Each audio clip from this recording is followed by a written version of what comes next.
Hello and welcome to Scrapping on Fly.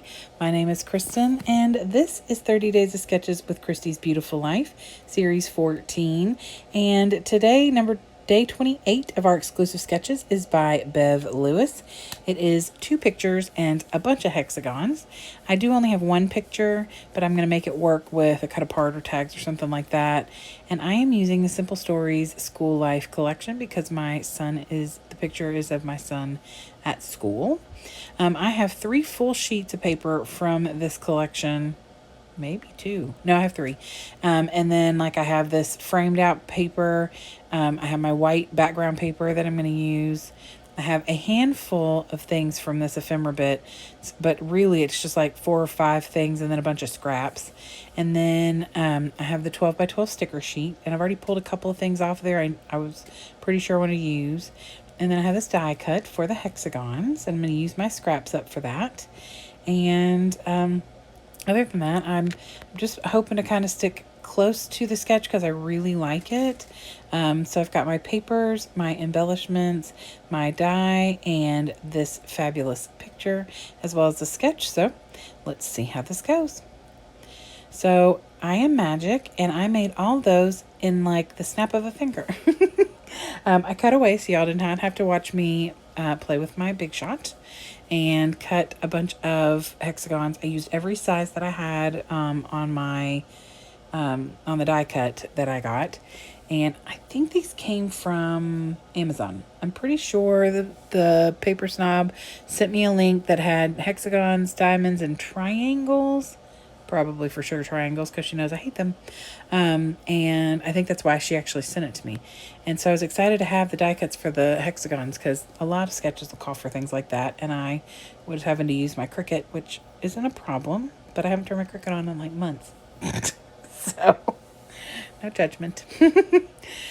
So anyway, right now I am just building up the kind of the same design that she has, except my hexagons are bigger, and maybe not those 2, the biggest ones are probably about the same, but all the other ones are pretty significantly larger than the one she's got, which I was fine with.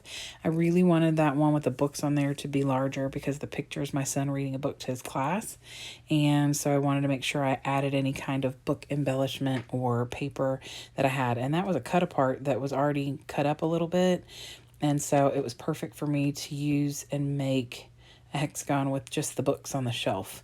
And there was something written underneath it, but I didn't need that. So I'm just kind of seeing where I need to add more hexagons or if I need to move things around.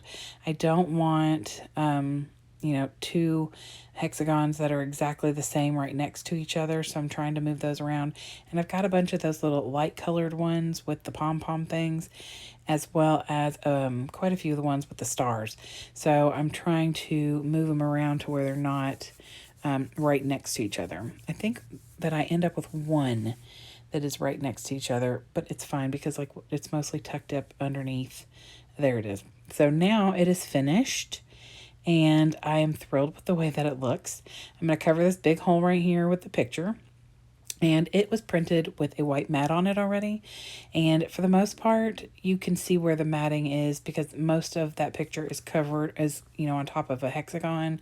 So, there's that little corner up in the top that you can't see the corner from where the paper in the background is white. But I'm going to tuck stuff in up there or put something down up there. So most of those little triangular holes from where the hexagons didn't meet up are going to get covered or filled with something.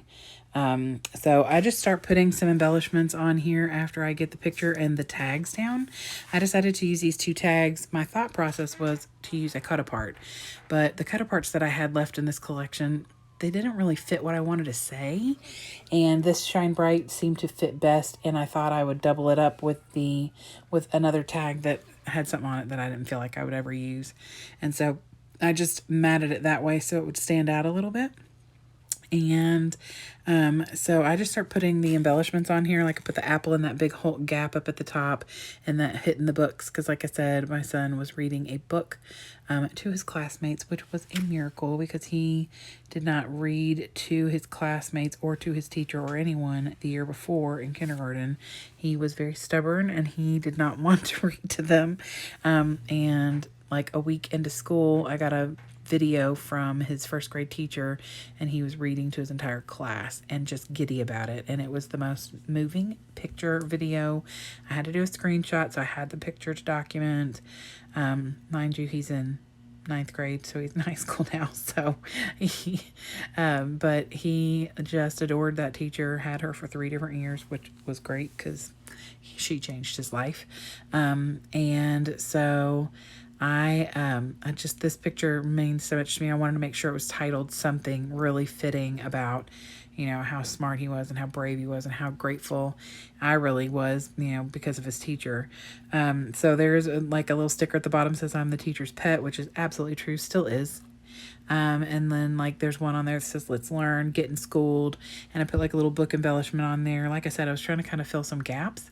So then I also wanted to cover the tag hole from the tag, and I used these Recollections embellishments. Are kind of flat, like enamel dots, and so I put like a gold one on the Shine Bright tag, and then I just kind of take a red, which is very close to the red in this collection, and the gold, and then the little aqua teal color, because those are the 3 that best match. Like the blue and the black don't really go, because this black is like a light black and those were like really dark.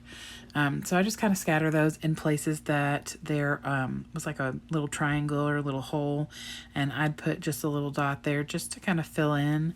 And then I'll admit that bottom right corner has 3 down there because I dropped a little bit of glue, and so when I wiped the glue off, it made a little brown spot, and so I put that red one covering it up. And that's how I fix my boo-boos. Cover it with a sticker, cover it with an animal dot, whatever.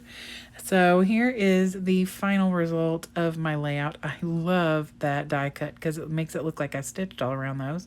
Certainly did not, but they're super cute and I love that.